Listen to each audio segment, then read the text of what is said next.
సరైన సమయంలో సరైన నాయకత్వంతో పాటు ఒకే ప్రభుత్వం నిరంతరాయంగా అధికారంలో కొనసాగడం వల్ల వివిధ రాష్ట్రాల్లో జరిగిన అభివృద్ధి, వనగూరిన ప్రయోజనాల్ని మహానాడు వేదికగా తెలుగుదేశం ఆవిష్కరించనుంది. సుస్థిర ప్రభుత్వంతోనే స్వర్ణాంధ్ర కల సాకారం అనే థీమ్తో 3 రోజుల వేడుకను కడప గడ్డపై నిర్వహించేందుకు టీడీపీ సమాయత్తమవుతోంది. అలాగే పార్టీకి, ప్రజలకు అనుసంధానంగా ఉండేలా రూపొందించిన మై టీడీపీ యాప్ను సభలోనే ఆవిష్కరిస్తారు. మరోవైపు ఏర్పాట్లు దాదాపు పూర్తయ్యాయి. రేపటి నుంచి 3 రోజుల పాటు నిర్వహిస్తున్న తెలుగుదేశం పార్టీ పండుగ మహానాడుకు అన్ని ఏర్పాట్లు తుది దశకొచ్చాయి.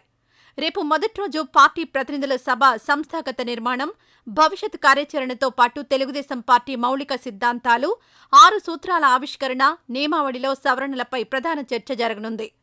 రెండో రోజు ప్రతినిధుల సభతో పాటు యుగ పురుషుడు ఎన్టీఆర్కు నివాళి, 6 సూత్రాలపై చర్చలో భాగంగా కూటమి ప్రభుత్వం చేపట్టిన అభివృద్ధి, సంక్షేమ కార్యక్రమాలపై రూపొందించిన ముసాయిదా తీర్మానాలపై నేతలు విస్తృతంగా చర్చించనున్నారు.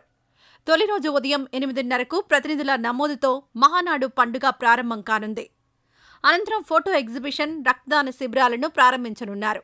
తర్వాత పార్టీ జెండా ఆవిష్కరణ, జ్యోతి ప్రజ్వలన, ఎన్టీఆర్ విగ్రహానికి పుష్పాంజలి ఘటించనున్నారు. మా తెలుగు తల్లికి గీతాలాపనతో కార్యక్రమం లాంఛనంగా ప్రారంభం కానుంది. అనంతరం మరణించిన పార్టీ కార్యకర్తలకు, నేతలకు మహానాడు వేదిక ద్వారా సంతాపం తెలపనుంది.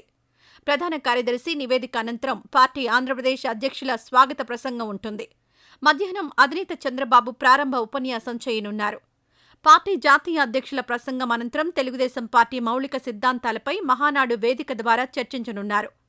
స్వర్ణాంధ్ర సాధన పార్టీ నిర్వహణ ధ్యేయంగా మారుతున్న కాలానికి అనుగుణంగా పార్టీ జాతీయ ప్రధాన కార్యదర్శి లోకేష్ రూపొందించిన 6 సూత్రాల ఆవిష్కరణ, నియమావళిలో సవరణలపై ప్రధానంగా చర్చ ఉంటుంది.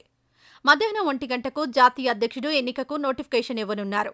భోజన విరామం అనంతరం 6 సూత్రాల్లో మొదటిదైన కార్యకర్త, అధినేత అంశంపై చర్చించనున్నారు. ఇందులో భాగంగా పార్టీ సంస్థాగత నిర్మాణం, కుటుంబ సాధికార సారథి కబ్జ్, మై టీడీపీ యాప్తో పాటు కార్యకర్తల సంక్షేమం కోసం చేపట్టాల్సిన కార్యక్రమాలపై విస్తృతంగా చర్చిస్తారు.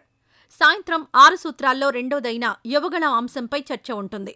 ఇందులో భాగంగా యువత సంక్షేమం కోసం తీసుకోవాల్సిన చర్యలు, పెట్టుబడులు, ఉపాధి అవకాశాలు, రాష్ట్రంలో అభివృద్ధి వికేంద్రీకరణ, వెనుకబడిన ప్రాంతాలపై శ్రద్ధ, ప్రజాపాలనలో సాంకేతిక విజ్ఞానం, వాట్సాప్ గవర్నెన్స్పై చర్చించనున్నారు.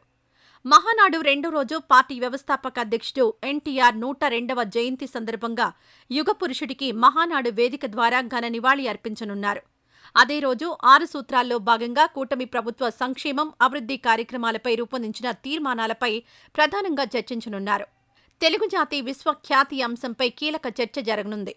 ఇందులో భాగంగా సంస్కరణలో, నేటి చంద్రబాబు పాలనలో ప్రగతి పదంలో రాష్ట్రం, స్థానిక సంస్థల్లో రిజర్వేషన్లు, తెలుగుదేశం ఘన విజయాలు, 40 ఏళ్ల టీడీపీ ప్రస్థానంపై క్యాడర్కు దిశానిర్దేశం చేయనున్నారు. భోజన విరామం అనంతరం స్త్రీశక్తి అంశంపై చర్చించనున్నారు. ఇందులో భాగంగా మహిళా సంక్షేమం, సాధికారత, పటిష్టంగా శాంతి భద్రతలు అంశాలపై చర్చించనున్నారు. సాయంత్రం సామాజిక న్యాయం, పేదల ప్రగతిపై చర్చించనున్నారు. పేదరికం లేని సమాజం, పౌర సంకల్పం, స్వర్ణాంధ్ర విజన్ 2047 సాధన దిశగా గృహ నిర్మాణం, అందరికీ అందుబాటులో విద్య, వైద్యం అంశాలపై చర్చించనున్నారు. అదే రోజు చివర్లో అన్నదాతకు అండా అనే అంశంపై చర్చించనున్నారు. ఇందులో భాగంగా సాంకేతిక పరిజ్ఞానంతో లాభసాటి వ్యవసాయం, శరవేగంగా సాగునీటి ప్రాజెక్టుల నిర్మాణం, విద్యుత్ రంగంలో విప్లవాత్మక నిర్ణయాలపై చర్చించి తీర్మానించనున్నారు. తీర్మానాల అనంతరం పార్టీ జాతీయ అధ్యక్షుడి ఎన్నిక ప్రమాణం, ప్రసంగ కార్యక్రమాలు జరగనున్నాయి.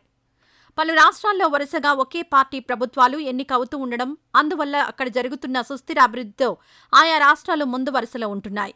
రాష్ట్రంలోనూ సుస్థిర ప్రభుత్వంతోనే స్వర్ణాంధ్ర కల సాకారం అవుతుందనే విషయాన్ని కడప గడ్డపై జరిగే 3 రోజుల మహానాడు వేదికగా ప్రజల్లోకి తీసుకెళ్లేందుకు టీడీపీ సిద్ధమైంది. మహానాడులో 3వ రోజు 5 లక్షల మందితో భారీ బహిరంగ సభను ప్రతిష్టాత్మకంగా నిర్వహించేందుకు తెలుగుదేశం కసరత్తు చేస్తోంది.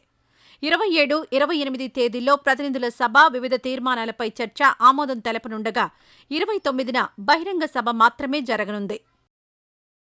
ఈ వీడియో నచ్చితే లైక్ చేయండి. అలాగే మా ఛానల్ని ఫస్ట్ టైం కనుక చూస్తున్నట్టయితే ఇప్పుడే సబ్స్క్రైబ్ చేసుకుని పక్కనే ఉన్న గంట సింబల్ని యాక్టివేట్ చేసుకోండి. అప్పుడే మేము పెట్టే ప్రతి వీడియో మీకు నోటిఫికేషన్గా వస్తుంది. అలాగే ఈ వీడియో పూర్తిగా చూసినందుకు ధన్యవాదాలు.